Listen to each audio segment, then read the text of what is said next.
उत्तर प्रदेश के बदाऊं जिले में दूसरे मरहले के दौरान 14 फरवरी को पोलिंग हुई थी। वोट डालने के बाद अब आधार कार्ड में हेराफेरी करके फर्जी वोटर शिनाख्ती कार्ड बनाकर जाली वोट डालने का मामला सामने आया है।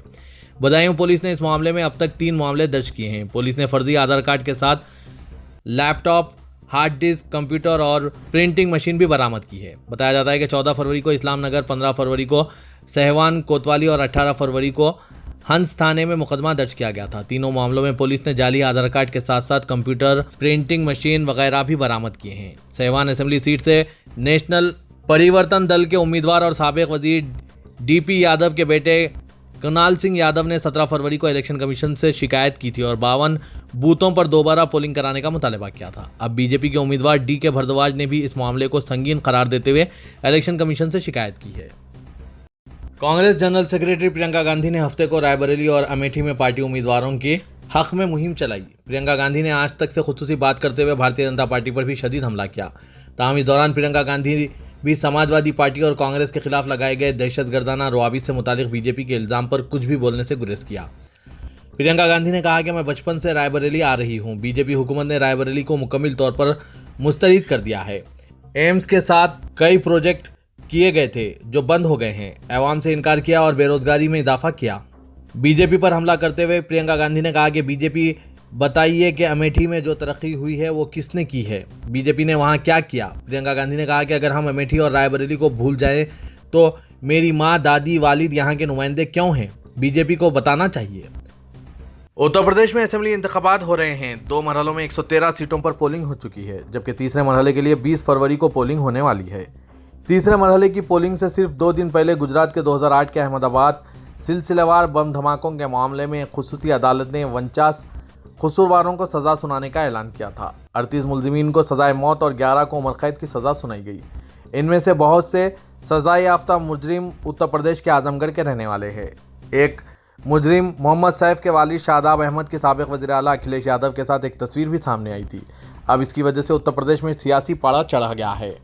भारतीय जनता पार्टी ने समाजवादी पार्टी के खिलाफ मिहाज खोल दिया है। बीजेपी का इल्ज़ाम है कि अदालत में यह भी कहा गया है कि मुलजिम के वालिद के समाजवादी पार्टी के सदर के साथ ताल्लुकात हैं। लखीमपुर खीरी पहुंचे अखिलेश यादव ने इन इल्ज़ामात के बारे में कहा कि अगर कोई झूठ फैला रहा है तो वो बीजेपी है।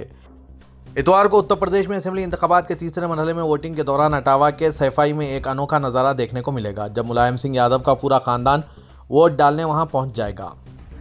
समाजवादी पार्टी के सरपरस्त मुलायम सिंह यादव और ख़ानदान के दीगर अफराद इतवार को सैफाई के बूथ नंबर 239 पर वोट डालने का इम्कान है।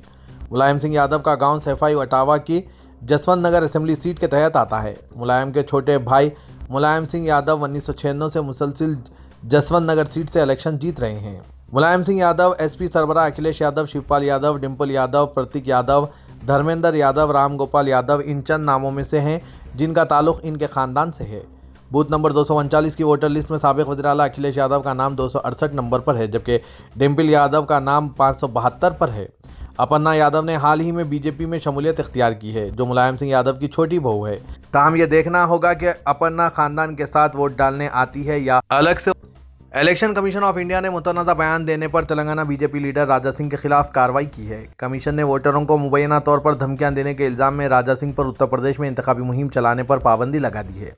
कमीशन ने तेलंगाना के रिटर्निंग ऑफिसर से भी कहा है कि वो राजा सिंह के खिलाफ आईपीसी के मुतालिका दफ़ात और अवामी नुमाइंदगी एक्ट के तहत मुकदमा दर्ज करें। राजा सिंह के खिलाफ ये पाबंदी हफ्ते की शाम 6 बजे से शुरू होगी। इस हफ्ते राजा सिंह के वीडियो क्लिप से मुतालिक शिकायत मौसूल होने के बाद इलेक्शन कमीशन ने इन्हें नोटिस भेजकर इनसे जवाब तलब किया था। राजा सिंह के इस वीडियो में मुबैना तौर पर कहा गया था कि जो लोग उत्तर प्रदेश में वज़ीर आला योगी आदित्यनाथ को वोट नहीं देंगे, इन्हें मालूम होना चाहिए कि योगी जी ने हज़ारों जेसीबी और बुलडोज़र मंगवा रखे हैं। राजा सिंह ने कहा था, तुम्हें जेसीबी और बुलडोज़र का मकसद नहीं मालूम। अगर आप उत्तर प्रदेश में रहना चाहते हैं तो आपको योगी बाबा कहना पड़ेगा या रियासत छोड़ देना पड़ेगा। उत्तर प्रदेश में 7 मरहलों में असेंबली इंतखाबात होने हैं। इसमें से तीसरे मरहले की पोलिंग 20 फरवरी को होनी है। इंतखाबात के 7 मरहलों के बाद वोटों की गिनती 10 मार्च को होगी।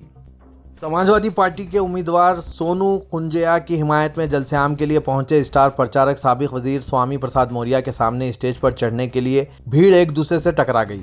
जल्द ही झगड़ा इतना बढ़ गया कि हाथापाई तक जा पहुंचा। किसी न किसी तरह मौजूदा कायदी ने मुदाखलत की। हफ्ते को तहसील ग्राउंड मलिहाबाद में स्वामी प्रसाद मौर्य का जलसेआम था। जलसेआम के दौरान स्टेज पर राजबाला रावत, समेत कई रहनुमा भी मौजूद थे। स्वामी प्रसाद मौर्य की तकरीर के इख्तिताम पर समाजवादी पार्टी उम्मीदवार सोनू खुनुजिया और साबिक उम्मीदवार राजबाला रावत इन्हें फूलों की माला पहना रहे थे। इसके बाद स्टेज पर मौजूद नगर पंचायत चेयरमैन अहसन अजीज खान और साबिक वजीर इसरार अली के हामियों के दरमियान हाथापाई हो गई। फतेहपुर के बिंदकी के ईदगाह मैदान में परिवर्तन भागीदारी मोर्चे के उम्मीदवार की हिमायत में जलसे-आम से खिताब करते हुए सदर कुल हिंद मजलिस इत्तेहादुल मुस्लिमीन व रुकन पार्लियामेंट हैदराबाद असदुद्दीन अवैसी ने वज़ीर आज़म को निशाना बनाते हुए कहा कि वज़ीर आज़म को मुस्लिम ख़वातीन से कोई हमदर्दी नहीं है। उन्होंने कहा कि अगर आपको हमदर्दी है तो कर्नाटक की इस बेटी को घर बुलाओ और इसे हिजाब और मास्क पहनकर पढ़ने को कहो। उन्होंने समाजवादी पार्टी और बीएसपी को भी निशाना बनाया। एसपी के उम्मीदवार दयालु गुप्ता का कहना है कि दाढ़ी वालों को इनसे दूर रहना चाहिए। समझ लें कि इन्हें ओवैसी की दाढ़ी से नहीं, मोदी की दाढ़ी से प्यार है। ओवैसी ने कहा कि हम आइन को बचाने की जंग लड़ रहे हैं। कबलजी जन अधिकारी पार्टी के सदर बाबू सिंह कुशवाहा ने भी खिताब किया।